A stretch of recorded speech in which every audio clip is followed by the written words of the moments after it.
चल so last lecture basically हमने एक हेडिंग लिखी थी, number and location of tetrahedral and octahedral voids in CCP, that is cubic closed pack and hexagonal pack unit cells, है ना। CCP and HCP unit cells. तो हम लोग बात करने जा रहे हैं number and position of tetrahedral and octahedral void।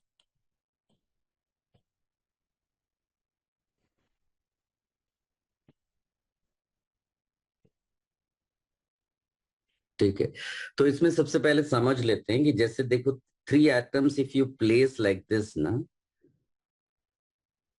तो ये जो बीच में आपको ये दिख रहा है ना, ये इसको हम कहते हैं ट्रायगोनल वॉइड। अब ये तीन जो एटम्स हैं, इनके बदले आप चार एटम्स ले लो, यानी इसके ऊपर एक और रख दो। तो अब जो चार एटम्स के बीच में आपको ये गैप दिखाई देगा, ये इसको आप नाम दे दोगे टेट्राहेड्रल वॉइड। अगर आप इनके सेंटर्स को मिला दो तो समझ लो कि ये टॉप पे जो एटम है उसका सेंटर है और नीचे जो होंगे ये, तो आप ये समझ लो ऐसा आपका मिलेगा। और ये जो बीच है, ये स्पेस, इसी को आप वॉइड नाम दे रहे हो।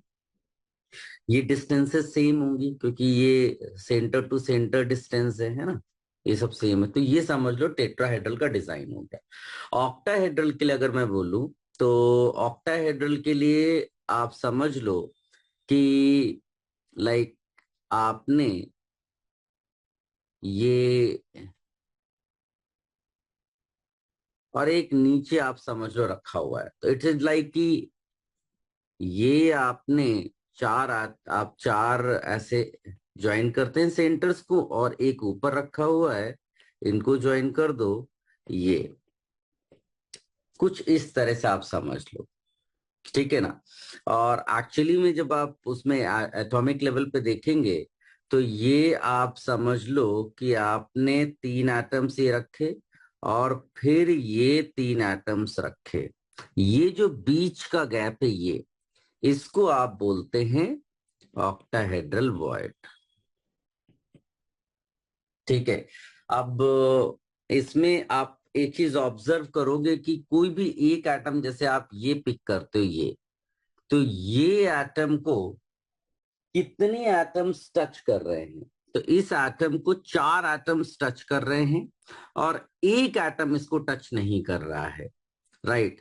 उसी तरह से जो दूसरा आप पिक करोगे, उसको भी चार एटम्स टच कर रहे हैं, एक टच नहीं कर रहा है।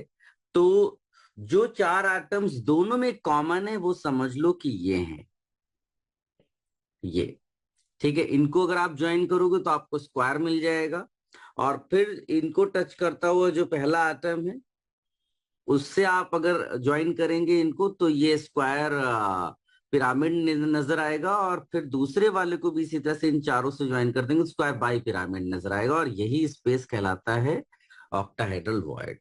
ठीक है। अब हमें ये देखना है कि इसमें अपने सीसीपी यानी एफसीसी अरेंजमेंट में और हेक्सागोनल जो अरेंजमेंट है, ठीक है, तो उसको देख लेते हैं।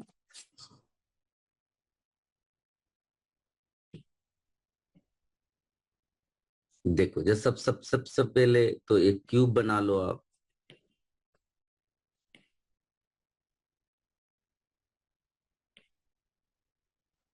है ना। ये क्यूब आपने बनाया। अब इसमें अगर मैं तुम्हें बोलूं कि ऑक्टाहेड्रल वॉइड कहाँ होगा, तो ऑक्टाहेड्रल वॉइड तो एक तो आप बहुत ही आसानी से पहचान जाओगे, बिकॉज एटम्स तुम्हारे यहाँ पर है, एक यहाँ पर है, सारे कॉर्नर्स में और फेसेस पे, फेस सेंटर्स पे, है ना। अब ये समझ लो मैंने रख दिए है ना। तो अब अगर तुमको ये मैं बोलूं कि ये जो फेसेस के एटम्स हैं, इनको आप जो है ज्वाइन कर दो, तो जो फेस सेंटर्स के एटम्स अगर उनको आप ज्वाइन करोगे तो आपको एक स्क्वायर मिल जाएगा। और फिर ये ऊपर से आप इन चारों को ज्वाइन कर दो, और फिर ये ज्वाइन कर दो। तो ये जो बीच में है बॉडी सेंटर ही एक्चुअली में ऑक्टाहेड्रल वॉइड है। तो एक ये मिला। और उसी तरह से अगर आप एक्सटेंड कर दो इसको, क्योंकि क्यूब के बगल में क्यूब, क्यूब के नीचे क्यूब, ये तो थ्री डायमेंशनली जा ही रहा है ना। और अब अगर तुम ये फेस सेंटर एटम उठा लो और ये फेस सेट और ये दो कॉर्नर और इनको ज्वाइन कर दो, तो आपको फिर से एक स्क्वायर नजर आएगा, देखो, है ना। और इसमें ये जो फेस सेंटर ऊपर दिख रहा है इसको आप इन चारों से ज्वाइन कर दो, तो देखो आपको स्क्वायर पिरामिड नजर आया। और एक इसी के नीचे भी तो एटम होगा, इसको ज्वाइन कर दो तो स्क्वायर बाय पिरामिड नजर आया। कहां पर ये तुमको वॉइड नजर आएगा? ये आएगा एज सेंटर पे, राइट। और ऐसे कितनी एजेस हैं? 12। 12 एजेस हैं तुम्हारे पास, लेकिन कंट्रीब्यूशन कितना है पर यूनिट सेल? कंट्रीब्यूशन इसमें है 1/4। तो इफेक्टिव अगर हम बोलेंगे कि जो वॉइड है वो पर यूनिट सेल कितना जाएगा, तो आप लिखोगे 12 × 1/4 यानी 3। तो जो एज सेंटर्स वाले ऑक्टाहेड्रल वॉइड्स हैं वो इफेक्टिवली 3 हैं पर यूनिट सेल, और एक आपका बॉडी सेंटर। तो टोटल कितना हो गया? Total number of octahedral voids हो गए आपके 1 + 3 यानी कि 4। ठीक है। और पोजीशन कहाँ कहाँ पर है? पोजीशन मैंने आपको ऑलरेडी बता दी। पोजीशन तुम्हारा एक बॉडी सेंटर पे है, और एक, हाँ, पोजीशन आपकी कहाँ कहाँ पर, एक एज सेंटर पे है, 3 एज सेंटर्स पे है और एक बॉडी सेंटर पे है। ठीक है। चलो इसको एक बार नोट कर लो।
इसको भी नोट कर लो।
चलो, अब इसमें टेट्राहेड्रल वर्ड्स का भी देख लेते हैं।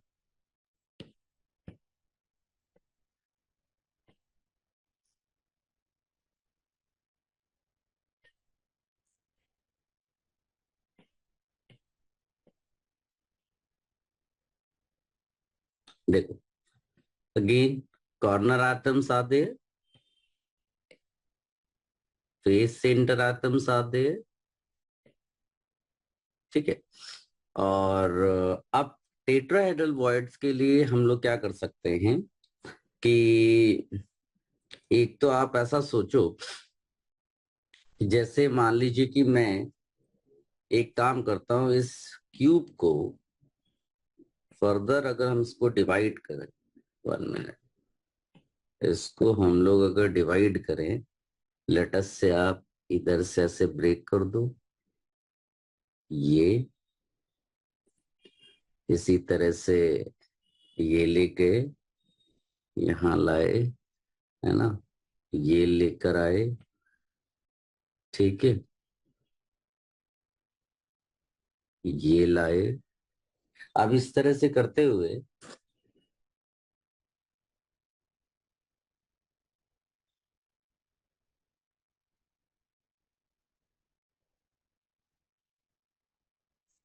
ये किया हमने,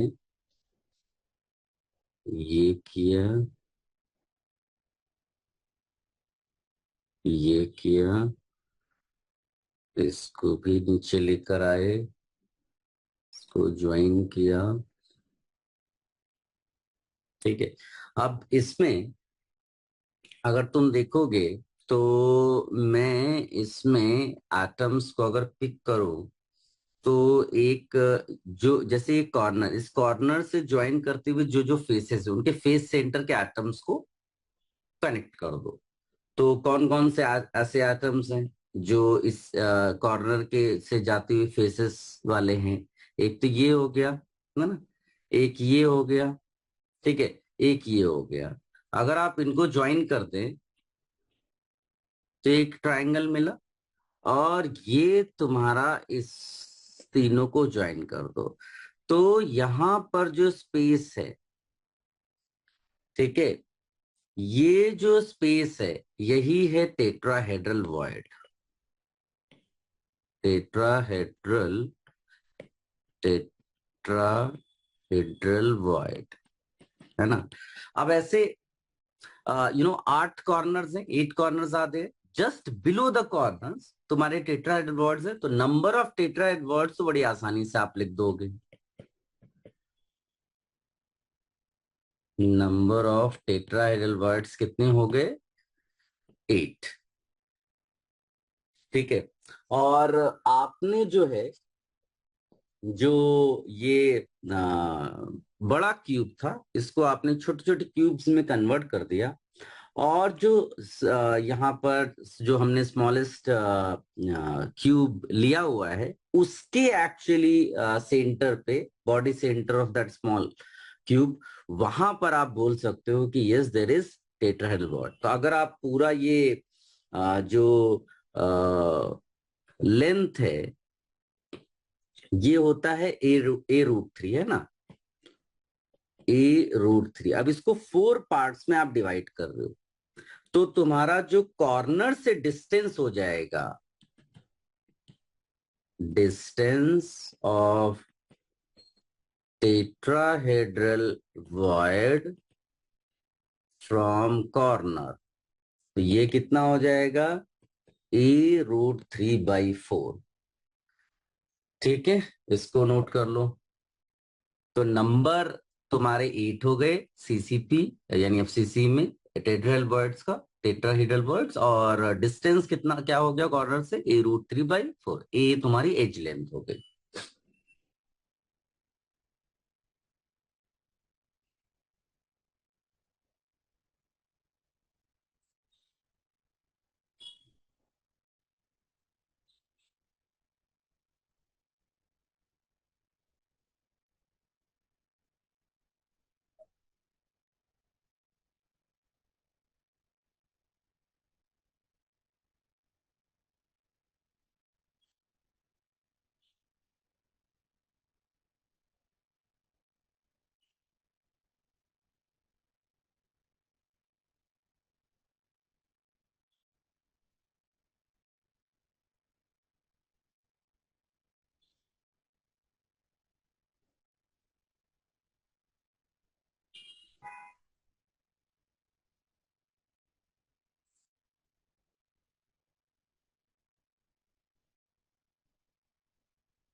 चल, अब इसको हम लोग बिकॉज देखो, चाहे आपका एचसीपी अरेंजमेंट हो या सीसीपी, वो दोनों क्लोज पैक्ड स्ट्रक्चर्स है, दोनों में सब कुछ एक जैसा है। तो अगर इसको जनरलाइज कर लें हम लोग, लाइक अगर आप देखोगे तो इफेक्टिव एटम्स कितने थे सीसीपी में? इफेक्टिव एटम्स सीसीपी में थे 4। और आपको ऑक्टाहेड्रल वॉइड्स कितने मिले? ऑक्टाहेड्रल वॉइड्स मिले 4, है ना? और टेट्राहेड्रल वॉइड्स कितने मिले? 8। तो इसको हम जनरलाइज कर लेंगे क्या, कि अगर हमारे पास, और ये सिर्फ किसमें होगा, ये होगा तुम्हारा जो क्लोज पैक्ड स्ट्रक्चर्स हैं, closed packed. in closed packed structures, if you have, if number of or better I say, if effective number of atoms, if effective number of atoms is Z, then number of tetrahedral voids, number of tetrahedral voids will be 2Z, and number of octahedral voids will be Z. Tetrahedral voids 2Z and octahedral voids Z. ठीक है, सो आप इसको use कर लेते हैं। जैसे कि HCP में इफेक्टिव एटम्स कितने हैं? इफेक्टिव एटम्स इसमें हैं 6। तो हमारे जो ऑक्टाहेड्रल वॉइड्स होंगे वो कितने हो जाएंगे? नंबर ऑफ ऑक्टाहेड्रल वॉइड्स हो जाएंगे 6, और नंबर ऑफ टेट्राहेड्रल वॉइड्स कितने होंगे? 12। ठीक है, इसको नोट कर लो, और आप मुझे व्हाट्सएप अपनी इमेज बनाकर भेजिएगा, इसमें पोजीशन कहाँ कहाँ पर ये जो टेट्राहेड्रल एंड ऑक्टाहेड्रल वॉइड्स हैं एचसीपी में, वो आप भेजिएगा। इतना आप कॉपी कर लो।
चल, अब इसमें लिखिएगा, नया हेडिंग डालिएगा, आयोनिक सॉलिड।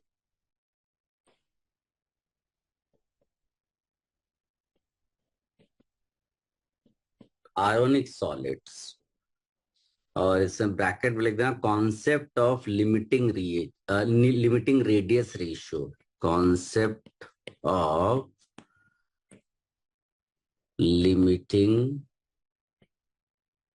Radius ratio.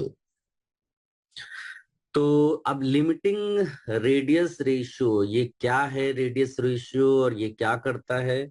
तो ये जो लिमिटिंग रेडियस रेशियो है, दिस हेल्प्स इन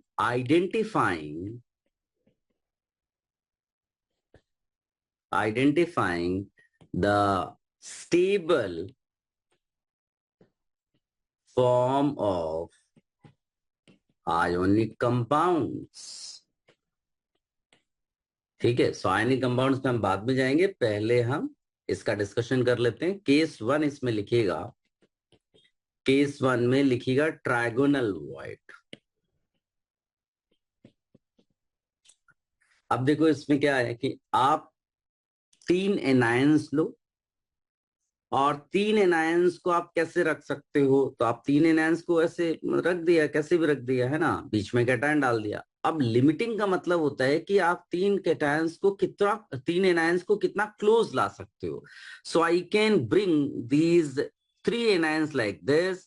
अब जो इसमें जो स्पेस बच रहा है, जो स्पेस आपको दिख रहा है, इसी में हम कैटायन को प्लेस करेंगे, ये। ठीक है। अब यहां पर ये जो डिस्टेंस है, ये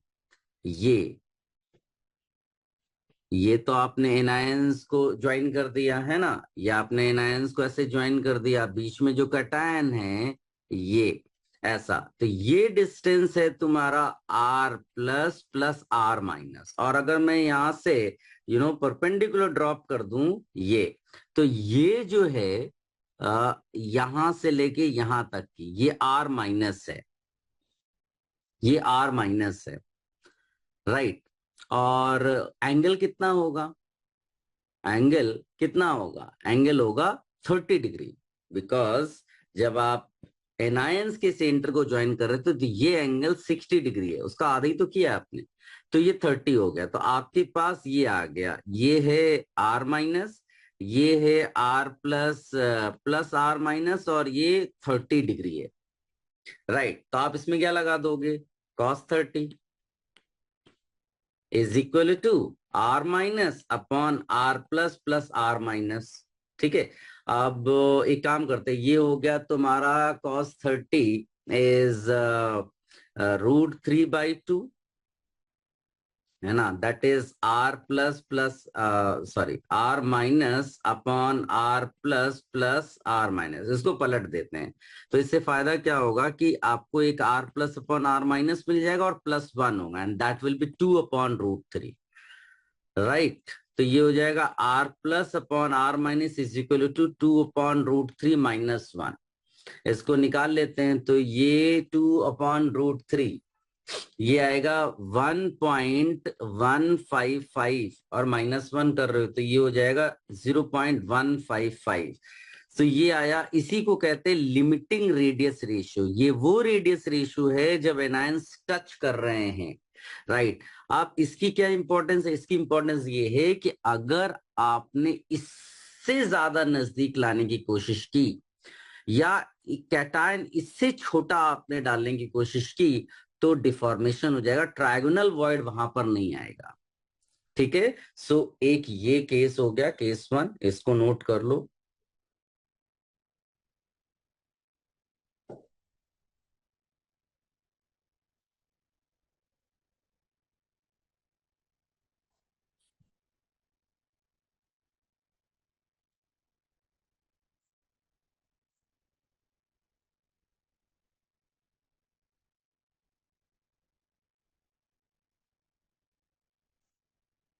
ये भी नोट कर लीजिएगा।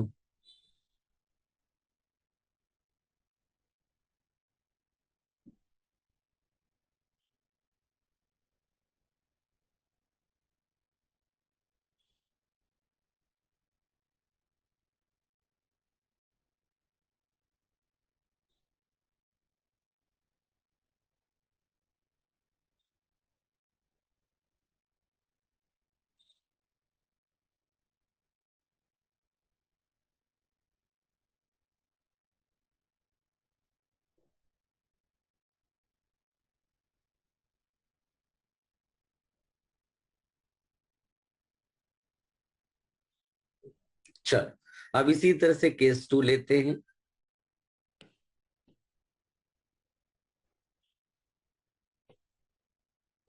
केस 2 टेट्राहेड्रल वॉइड, मतलब ये है कि जो कैटायन है वो टेट्राहेड्रल वॉइड में हम लोग डालेंगे। ठीक है, तो अब एनायंस को हम लोग पहले प्लेस करेंगे, है ना। एनायंस के अगर हम सेंटर्स को जो है ज्वाइन करें, एनायंस के सेंटर्स को अगर हम ज्वाइन करेंगे तो हमें एक जो है टेट्राहेड्रन मिल रहा है। ठीक है ना। अब कैटायन बीच में ले लेंगे, कैटायन समझ लो यहाँ पर रखा हुआ है। ठीक है, आप कैटायन को जो है इस तरह से लेंगे, जैसे कि आप ऐसा समझ लो कि अगर मैं यहाँ से परपेंडिकुलर ड्रॉप करूं तो ये एंगल कितना हो जाए, सॉरी ये डिस्टेंस कितना होगा, ये r माइनस हो जाएगा।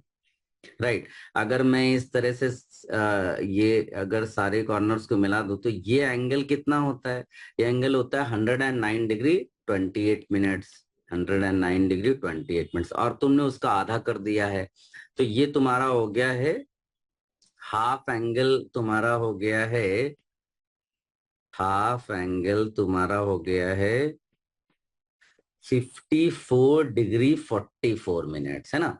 ये r माइनस है और ये है तुम्हारा r plus plus r minus. अब यहां पर आप लगा दो sine 54 degree 44 minutes is equal to r minus upon r plus plus r minus. इसकी वैल्यू आप निकालोगे तो ये आ जाएगा 0.816 r minus upon r plus plus r minus. इसको जब सॉल्व करते हो तो आपके पास r plus upon r minus की वैल्यू आ जाती है 0.225। ये तो इसका मतलब है कि अगर ये लिमिटिंग रेडियस रेशियो है, ये let me right limiting radius ratio है। ठीक है, सो अगर आपने जो है जो कैटायन है इसे छोटा लिया या एनायंस को और नजदीक लाने की कोशिश की तो टेट्राहेड्रल वाला जो सिस्टम है वो डिस्ट्रॉय हो जाएगा। ठीक है, इसको नोट कर लो।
चलो अब केस 3 इसमें लिखो।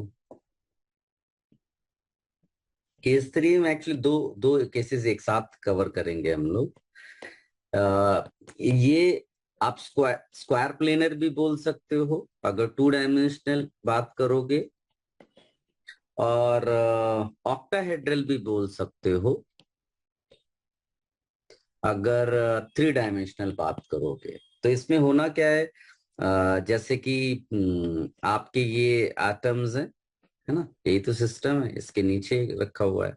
तो लाइक आपका ये स्क्वायर है ना, और ये आपने ज्वाइन कर दिया इस तरह से, यहाँ पर भी वैसे यही हो गया, है ना। अब इसमें क्या है कि आप इसको बाहर निकाल लो, मतलब लाइक आप स्क्वायर कंसीडर कर लो और इट इज लाइक कि ऐसा आप बना दो, है ना। यहाँ कैटायन समझ लो रखा हुआ है, तो अब ये और ये परपेंडिकुलर ड्रॉप कर दो। तो लाइक आपने ऐसा ले लिया, है ना, ये परपेंडिकुलर उठाया, ये क्या है, ये r plus plus r minus है, ये कितना है r माइनस है, एंगल कितना है यहाँ पर, ये 45 डिग्री है। राइट, तो हम लोग यहाँ पर ले लेंगे cos 45 degree is equal to r minus upon r plus plus r minus. बड़ा सिंपल सा है। cos 45 कितना हो गया 1/√2, है ना, r minus upon r plus plus r minus. तो यहां से आपका r plus upon r minus +1 ये कितना हो जाएगा ये हो जाएगा √2, तो 1.414 हो जाएगा। तो r plus upon r minus की वैल्यू कितनी हो गई? 0.414। तो 0.414 ये लिमिटिंग रेडियस रेशियो है ऑक्टाहेड्रल के लिए भी। जब आप सिर्फ क्या होगा डिफरेंस आप ऐसे समझो कि कोऑर्डिनेशन नंबर अगर कैटायन का 4 है और स्क्वायर प्लेनर ज्योमेट्री है तो रेडियस रेशियो 0.414, और अगर कोऑर्डिनेशन नंबर 6 है और रेडियस रेशियो 0.414 है तो वो ऑक्टाहेड्रल की कैटेगरी में आ जाएगा। ठीक है ना, इसको नोट कर लो।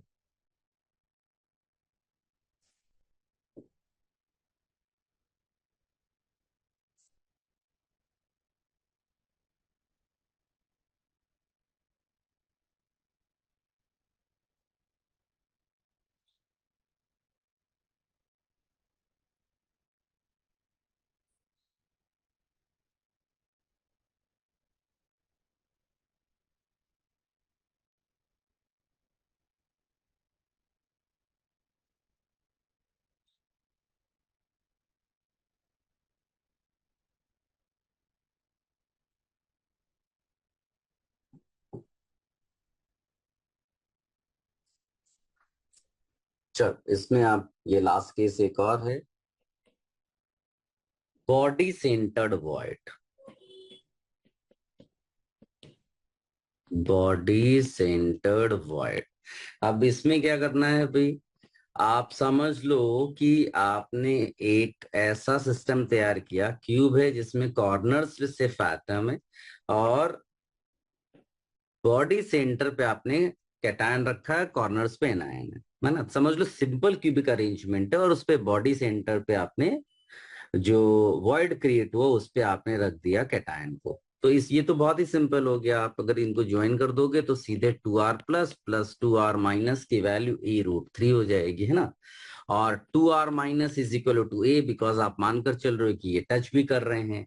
अगर इन दोनों को आप सॉल्व करोगे, इन दोनों को आप अगर सॉल्व करोगे तो यहां से रेडियस रेशियो निकल के जो आता है that is r plus upon r minus, ये आ जाएगा 0.732।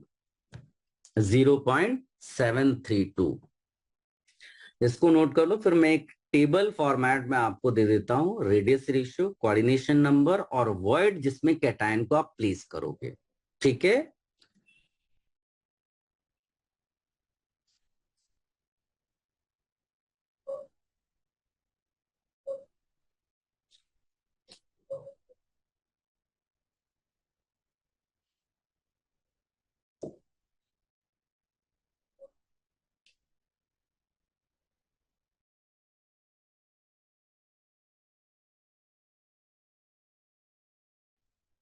चलो एक टेबुलर फॉर्मेट में लिखो। पहला लिखना रेडियस रेशियो, फिर दूसरे कॉलम में आप लिखना कोऑर्डिनेशन नंबर और तीसरे में वॉइड। तो अगर मान लीजिए रेडियस रेशियो 0 से 0.155 तक जाता है, ठीक है, और कोऑर्डिनेशन नंबर 2 है तो हम उसको लीनियर बोल देंगे, राइट। फिर 0.155 से शुरू हुआ और कहां तक गया?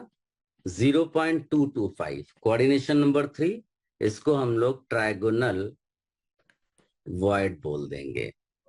अब 0.225 से शुरू हुआ और 0.414 पे गया, कोऑर्डिनेशन नंबर 4 है तो ये टेट्राहेड्रल, ठीक है, टेट्राहेड्रल। और इसमें 0. इसको हम लोग ले लेंगे 0.414 से लगा करके, अगर ये 0.732 तक गया और कोऑर्डिनेशन नंबर 4 है तो हमारा ये स्क्वायर प्लेनर आएगा। और अगर 0.414 से लेकर के 0.732 तक है बट कोऑर्डिनेशन नंबर 6 है तो ये ऑक्टाहेड्रल हो जाएगा, कैटायन ऑक्टाहेड्रल वॉइड में जाएगा। और 0.732 से लगा करके कहां तक जा रहे हैं हम लोग? समझ लो 1 तक, 0.999 आपने लिख दिया। और यहाँ कोऑर्डिनेशन नंबर 8 है, तो इसको कहते हैं बॉडी सेंटर्ड वॉइड। बीसीसी मत बोल देना, बॉडी सेंटर्ड ये वॉइड है। तो क्यूबिकल अरेंजमेंट में आया है, इसको आप नोट कर लो।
चलो, let me give you few questions, और इन क्वेश्चंस के आंसर आप मुझे व्हाट्सएप ग्रुप पे डालिएगा।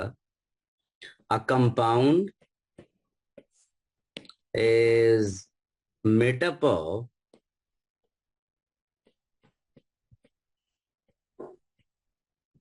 two type of atoms, A and B. A forms CCP packing and B occupies 100% octahedral voids. 100% octahedral voids formed by A. Formed by A. If all the atoms along one body diagonal are removed, then what is the formula of the compound? Then what is the formula of the compound? Options भी दे देते हैं आपको। A4B5, A5B4, A4B3, A3B4। ठीक है, none of these भी आप एक ले लीजिएगा, है ना। ये एक क्वेश्चन हो गया आपके लिए। और इसी तरह से अगला क्वेश्चन देखो। A compound is made of atoms A, B, and C. Atoms A have FCC packing. Atoms A have FCC packing. Atoms B are present in all octahedral voids of A, or atoms C are present in all tetrahedral voids of A. फिर इसमें लिखिएगा if all the atoms along one body diagonal are removed, then what is the formula of the compound? ठीक है, ये देखो सबसे पहले इसमें इन सब में क्या रहेगा, सब इनिशियली आप फॉर्मूला निकाल लो, इनिशियली क्या होगा, फिर जब बॉडी डायगोनल आपने हटाया तो कितने एटम्स किस किस के हट गए वो सबट्रैक्ट करके और फिर फाइनल फॉर्मूला निकाल लेना।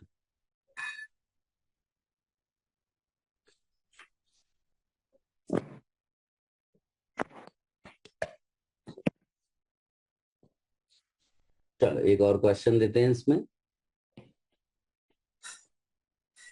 A compound is made up of atoms A and B. A forms CCP packing and B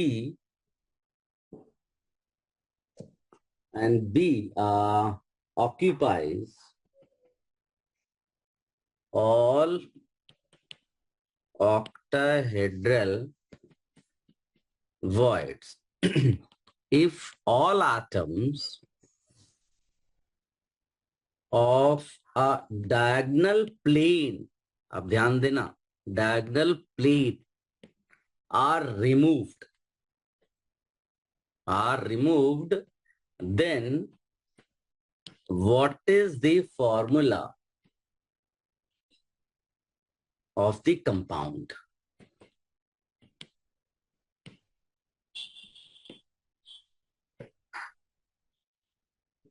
ठीक है, इसको भी नोट कर लो और ये क्वेश्चंस के आंसर आप मुझे मैसेज करना, ठीक है।